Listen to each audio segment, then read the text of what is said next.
What's going on, my PT peeps? My walking that family and my fighters. I'm One Eye Bry, also known as PT. Don't know if I'm winking or blinking, but I'm definitely thinking about The Walking Dead, The Ones Who Live, Season 1, Episode 3, review, breakdown, discussion, and of course spoilers.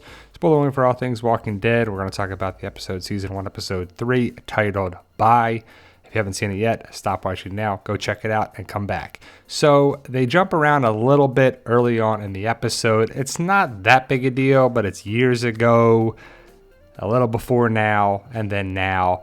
And you get to see Rick when he first got to the CRP, or the CRM of Philadelphia, and he looks up and he sees the wind turbines, and it's just kind of cool to see a little bit of Rick's story when he went away from The Walking Dead to now, but we don't know how long he was in the hospital or got patched up. But he goes to Millennium Park and he gets to just walk around a little bit.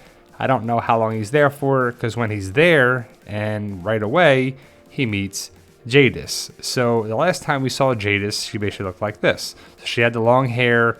She's getting fries for $5. And kind of the one thing that bothered me is that she gets the fries and ketchup and a napkin, and she eats like one or two of them and then throws out the entire thing.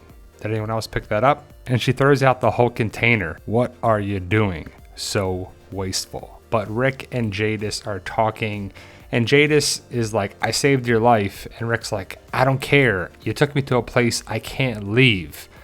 Rick's probably like, I wish I was dead, because he can't go anywhere. He can't leave. He's basically trapped. So you get to see kind of their little dialogue and how they're kind of connected. And Jadis has been there for a month trying to wait for Rick to show up, and he finally did. And, Rick's not grateful for being alive. And you just see that Jadis was, they owed a debt to each other. And I guess they're even now. But we'll have to see. Jadis is going to be, the villain against Rick for sure. Then we go to a little before now, and it's right after the helicopter stuff. Rick talking to Thorne and saying that, Thorne, can you help Dana, Michonne? And she does. So then we go to now, and it's Rick talking to Jadis in Rick's apartment. And I thought the dialogue between Rick and Jadis throughout the entire episode was pretty interesting. Well, Rick is trapped. Jadis has him. Rick can't leave. And if something happens to Jadis, then they're in trouble because they're going to go find Rick. I find it interesting talking about killing Jadis. And he says, I will, but not today. A similar thing like Negan, but Rick saved Negan, spared Negan. Is that going to be what happens here? Then we see Michonne, aka Dana, taking out walkers where Rick was. And this lady next to Michonne is in awe of how badass she is, and she's taking out walkers and killing walkers, and it's probably not that hard. I mean, you're very safe, you have protective gear on, and you're just stabbing the walkers as she protects this lady. This was kind of cheesy, but interesting and kind of funny at the same time. She stabs the walker that didn't die, rips the head off, and throws it at another walker and kills that walker. It was kind of funny. But Michonne sees Rick in the distance, and it's kind of frustrating for them too because they can't talk to each other. Like Rick sees Michonne, and they're safe. Then we go to Okafor's, not funeral, but I guess memorial service. And Major General Beale talks about Okafor and how he sacrificed things. And, it's interesting because you get to see Rick, Jadis, and Thorne in the lineup here, among other people in the CRM. But here's Rick. You might have missed Jadis. It happens pretty quick. And then Thorne is next to Rick. But the big thing I thought was interesting is that Major General Beale talks about the sword. And they highlight it for, a couple seconds. And he talks about the history of the sword and how it saved his life and this and that. And this is probably going to have to come up again because Michonne has a sword. He has a sword, and I'm hoping there's a big epic battle in episode 5 or 6, and I'm guessing the swords will clash, and one of them will probably break, and Major General Beale is going to have to be probably a foe for the finale, I'm guessing. So we see Thorne and Rick talking, and when Thorne talks, I have to admit, it's kind of annoying how she talks with her South African dialect accent. It's a little tough to understand at times. but I don't know. How do you feel about it? Major General Beale comes out of nowhere in his Humvee, and he gives Rick, I gotta mention it, a red book, which to me means foreshadowing of the Red Theory that Major General Beale is in trouble, not Rick. But I think Rick would survive over Major General Beale, right? So we'll have to see how it plays out, but they could have had any color for this book. I mean, look at it. They emphasize it for a couple seconds for sure, and I'm not slowing anything down. It's just photos from the episode. And I have to admit that Rick doesn't really wear red, but Thorne does. He has a red light from time to time, but they all do, and so we'll have to see if the Red Theory strikes again, but it does in this episode. No one dies, which, first episode, no one dies so far. But Major General Beale promotes Thorne, and then Rick also gets promoted. Rick comes up with a plan so Michonne can leave. She gets her katana back, and she's supposed to leave in the red canoe. She doesn't take it, but Rick came up with a plan to kill the walkers, put the jacket on a walker, and basically say that she died. Rick talks to Jadis, and they have this whole conversation that Rick forced Michonne to leave, so you have to do your job and to protect her. And I find it interesting, the dialect again, people are a resource and stuff coming around from The Walking Dead. And I'm really glad that Rick also makes fun of her haircut, finally, because it's pretty terrible, and their fates are bound together. So we'll have to see what that means for the fates of Rick and Jadis. Do they both die? Do they both survive? We'll have to see. What's it going to be in the remaining 3 episodes? And, it was really funny when Rick and Jadis have their conversations and they talk about hair, but when he, insults her right here, you're a hero with a blank haircut. So it's a haircut, which is pretty funny. So Rick is paged by Thorne, and he goes to where the consignees are to kill the walkers, and he sees Michonne. And Michonne is supposed to be gone. And so Rick is shocked, like, what? What are you still doing here? So we'll have to see, what's going to happen with Thorne. Will she help Rick and Michonne? But all these people are like, wow, Dana, you're so badass. You're killing walkers with the kill sticks. Whoa. Like, come on. It's not that hard. But Michonne's a badass and everyone knows it now. Well, Dana is. So we see Rick and Thorne are going to talk with Dana, aka Michonne, and they're going to set up another thing, an agreement for them to work together because Michonne didn't leave. We see a Grimes 6'8", so Grimes 68. Is that the record with kills for a day or stop, or is there another number there, or total kills? I don't know, of walkers or delts. So Michonne is stopped by Rick. They have a conversation. Michonne is pissed that Rick told her to leave. She doesn't understand that Jadis can't let them leave, and she doesn't even know that Jadis is there yet. She finds out at the end of the episode, but Rick is saying, you can't do this. You have to leave. I'm trying to protect you. And he doesn't really say why, but Jadis is the reason for that, but it's a miscommunication so far. We see Michonne go to the area here that Rick was at. Throughout the episode that Michonne talks on the radio, I find it interesting that she has time to get a radio, charge the radio, and talk to Judith in the code names. But Michonne goes right to where Rick was, and as she's walking around the market, she meets the person who does the etching on the glass, and it's a nice moment. We see the fries and the wool and whatever. It's the same marketplace that was set up for shooting that one time. So this is Benjiro's portrait and art. So the guy does the art, and it's pretty cool because we get to see the person who made the art, and we weren't sure who it was going to be, but it's explained. And we're still looking for more answers, but this answers the etching on the glass, and Rick was there getting the etching done every so often so he can get new pictures. And it was just a nice thing, especially when Carl is mentioned, when Judith and Michonne are on the phone, and it's just a nice wholesome part that Judith's not there, but she's safe, and we see that there's more etchings on the glass of different portraits, and it's just answers. And I like getting answers, of course, over the course of the series and all the different shows. So it's pretty cool to finally get some answers, because that was a big deal. The etching on the phone, believe a little bit longer, the message on the phone, and Michonne is thankful for this guy to put the message on there for Rick and also Michonne to believe a little bit longer. And it's very emotional and just a good part. So we see Thorne and Rick are going to come up with a new idea to have Michonne join them in their little secret meeting place and secret stuff, to not be a full part of the CRM, but a consignee of theirs. So Michonne has to meet with Thorne, because Thorne is promoted now. She's the new Okafor. So she has the new gear and she runs things there. And so they meet in the hiding place. I didn't pick this up in the first episode. I don't think they showed it in a way here, and it's hard to tell in this photo, but this is Lincoln Financial Field, where Okafor bombed, so saved Philadelphia.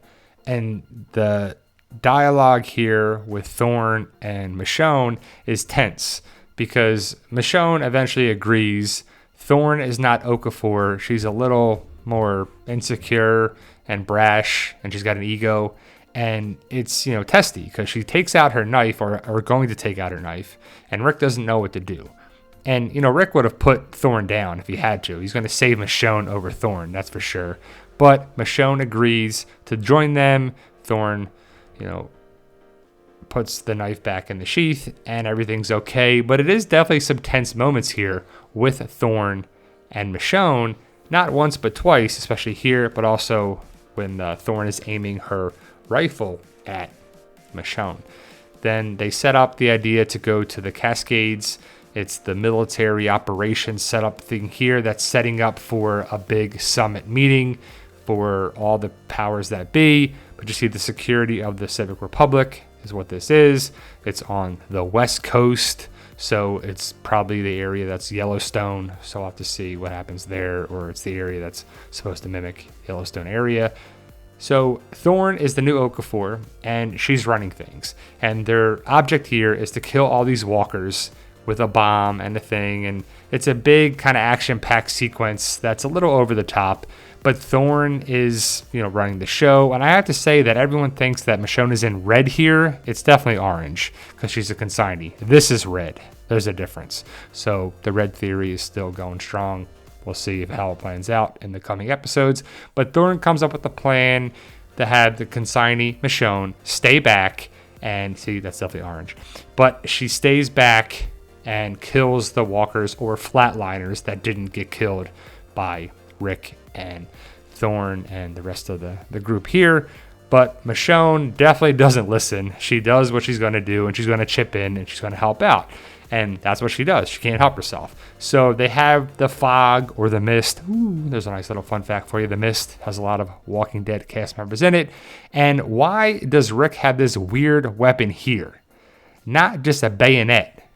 Well, just kill the walkers with bayonets. Why are you having this weird air gun thing that they're not firing things that attract more, I'm guessing, but it's just a weird thing. Just use the bayonet. It would be so far away, is my opinion. Also, use a kill stick or knives or swords or something. Like, you should have other weapons.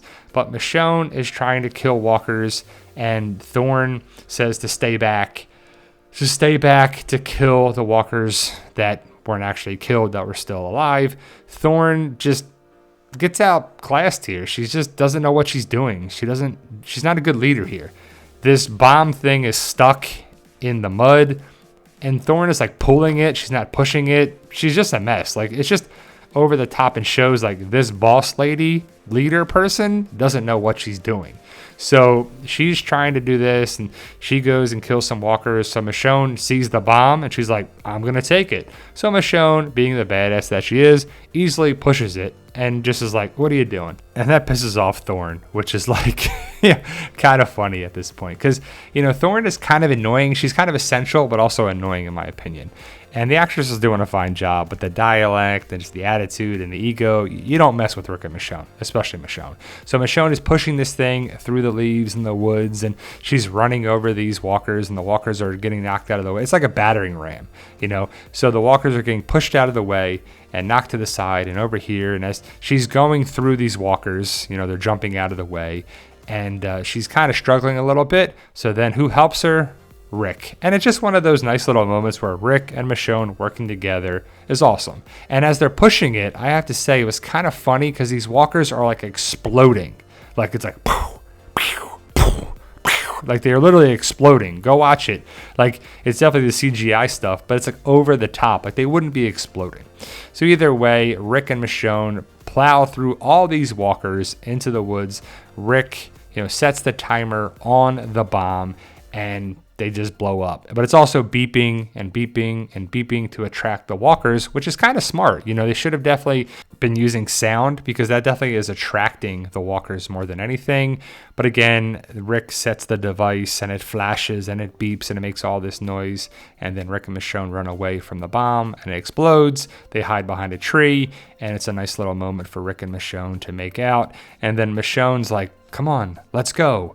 So Rick's like, no, we can't. And Rick knows that they can't leave. Michonne's like, let's try to make a break for it. And they just don't because it's not the smart move. So Michonne's trying to leave. And, it's just that battle of can they get away? How are they going to get away? What's going to have to happen? And now the Jadis-Rick connection and their fates are bonded. So they're stuck. So Michonne and Rick are killing walkers, and Thorne puts her scope on Michonne. So you're like, I know this chick is not going to shoot Michonne.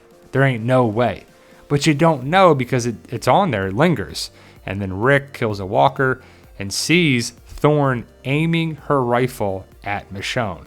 So that ain't going to play. What are you doing, Thorne? You're a terrible leader. You're a terrible thing here. I don't know. But either way, Michonne doesn't realize it. So she's just killing the walkers, or delts. Another name for walkers, delts. So Rick smartly grabs a walker, puts it in the way of Michonne, and he kills the walker and then stands in front of Michonne, which, he's stepping up like a good husband leader would. And,